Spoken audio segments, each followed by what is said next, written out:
I like doing these videos. I like being given a chance to just say what I'm really thinking, what's really true for me, because sometimes that's scary to do that in community. Sometimes that's scary when what we have to say maybe isn't what we think the party line is. It's scary because I personally feel afraid that I will be ostracized or abandoned or condemned. And that could happen. That could happen. But I'm choosing to belong to me, to be in my integrity. So I'm going to talk a little bit about COVID. I'm going to talk a little bit about us versus them kind of mentalities. I'm going to talk a little bit about shaming. Um, yeah, that's what's going to be on the agenda for today. So if you're into that, you know what you're kind of getting into. And if you don't want to, of course, don't watch. So thanks for joining. Here goes. Hey.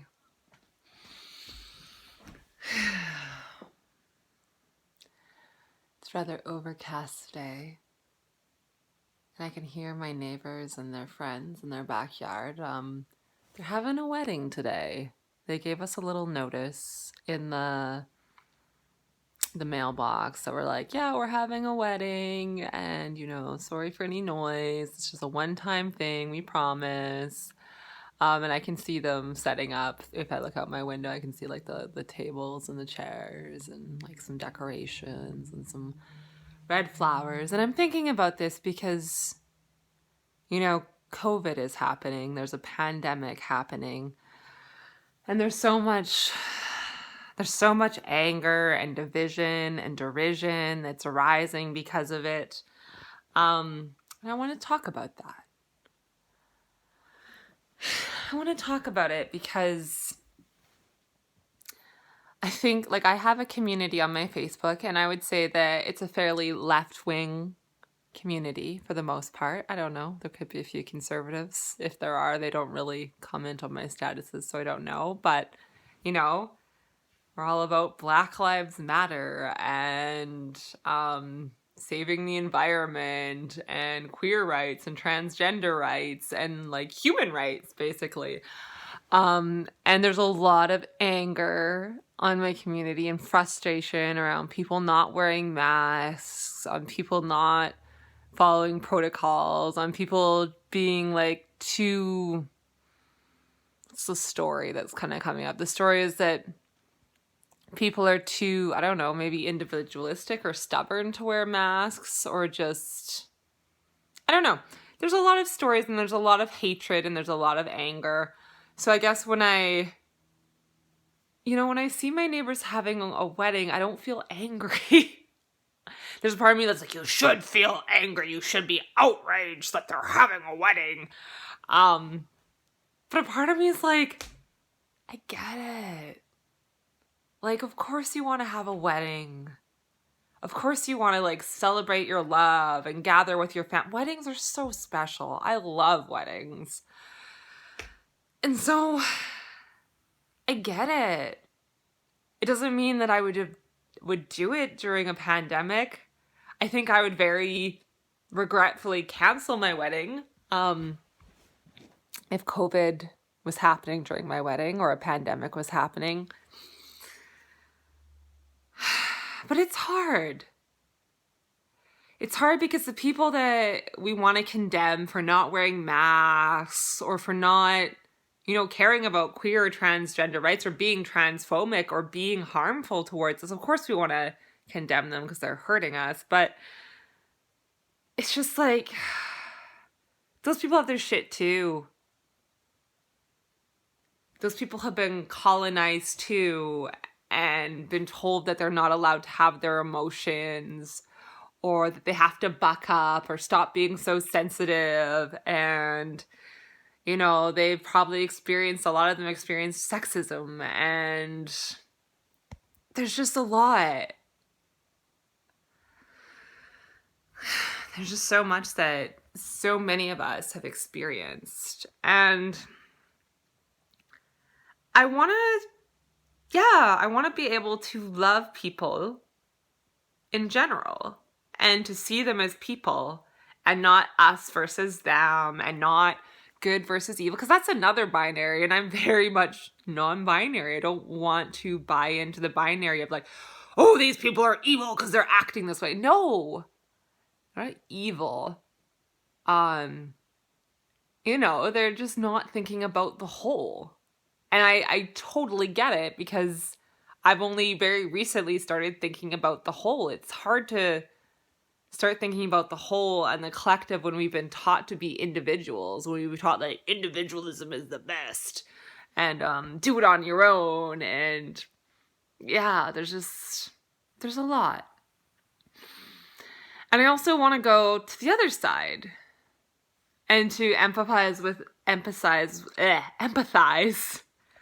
with the people that are feeling really angry, to see if I could tap into like, well, why is there anger towards people not wearing masks? Why is there anger towards people gathering? And I think for me, it is harder to tap into that because, I'm not immunocompromised. It's not a death sentence for me. And like I have family, but I'm not close to my family. So there are elderly people that could be affected, but a part of me is just like, that's not me. So I really want to try just tapping into that for a moment. Okay. So the ways I'm wanting to think about this in a way that could relate to me. For example, I'm allergic to artificial fragrances. And this is something that I always feel kind of like, I'm not allowed to say that. Oh, people are going to be so upset that they can't have their scented candles or use their scented cleaning products. But like really, like, and Glade plugins, those kill me. Like my eyes start watering, like my throat and nose start closing up. Like I can't handle it. It's just like way too much for me. Or like I am a celiac and I can't have wheat or gluten, and I can't have dairy, and I have a lot of other food allergies. And there's often this idea of like, oh God, like I don't want to like bother people or burden people, but this is like really important to my health and I can't actually eat those things. And imagine if like, I'm trying to imagine like, say I'm immunocompromised, like I have asthma or there's something else going on for me.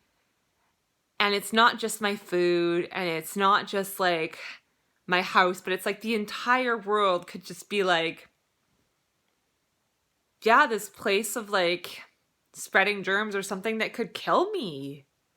And yet people, just because it doesn't affect them, they don't think about it.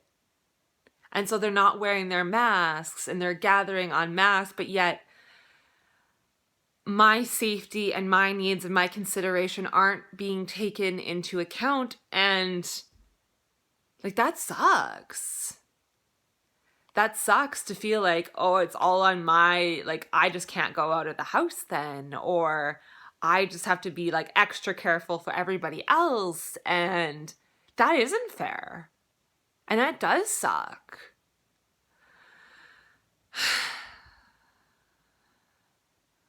That does suck. It's just like me and my like eating. I just often just am like, well, I'll just feed myself, and I don't really like I'm often like embarrassed when I'm at like food bags where I'm like, no, I can't have tuna.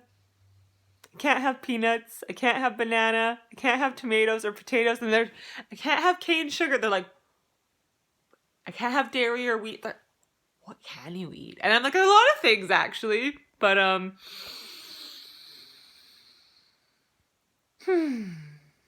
it's hard. It's hard because I can see both sides where it's like, oh, this wedding, like that's so beautiful. Of course you want to have a wedding. Of course you do.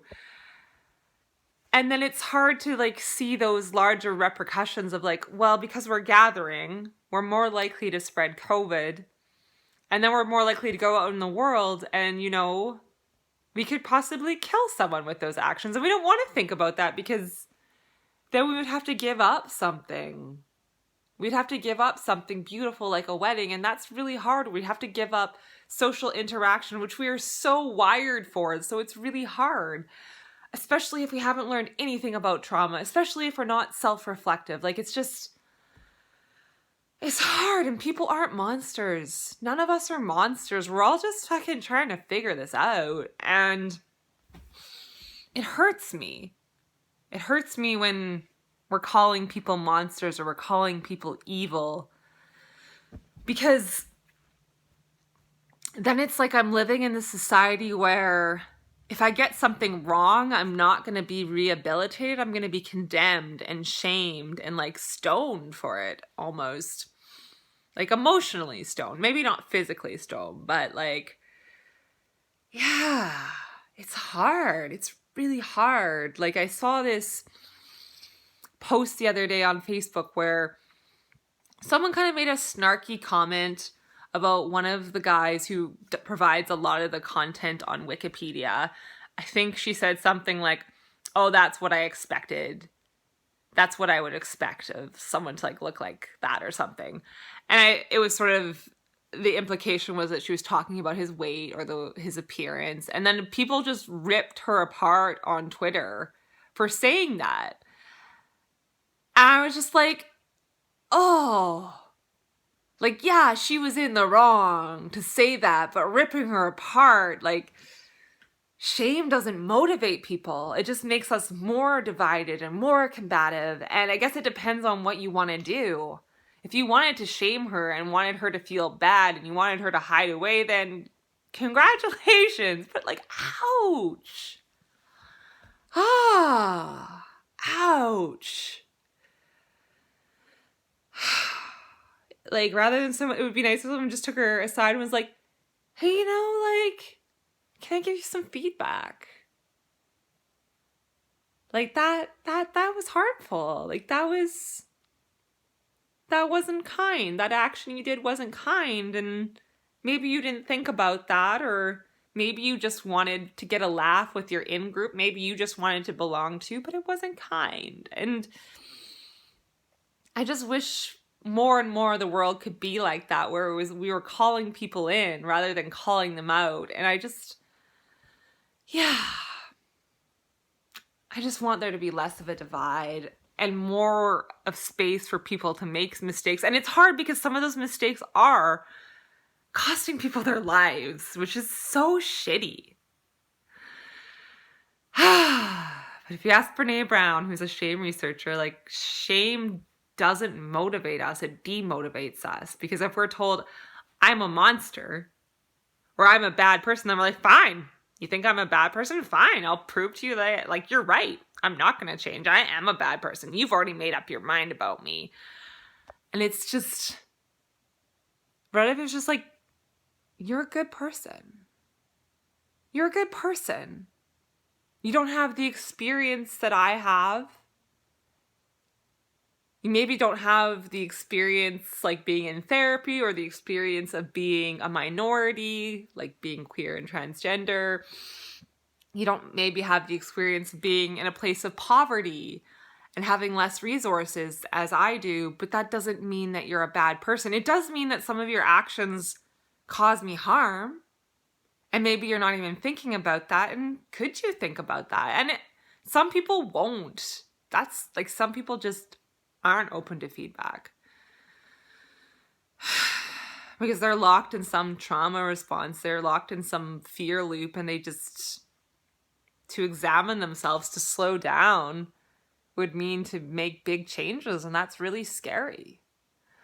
I don't know. Those are my thoughts, and I could be wrong, but it's just, I want us to all get along. Honestly, that's what I want, because I want the world to feel safe and loving and supportive, and for us to have those collective moments of joy together and collective moments of sorrow, but like moments where we are a collective, and that's what I'm moving towards.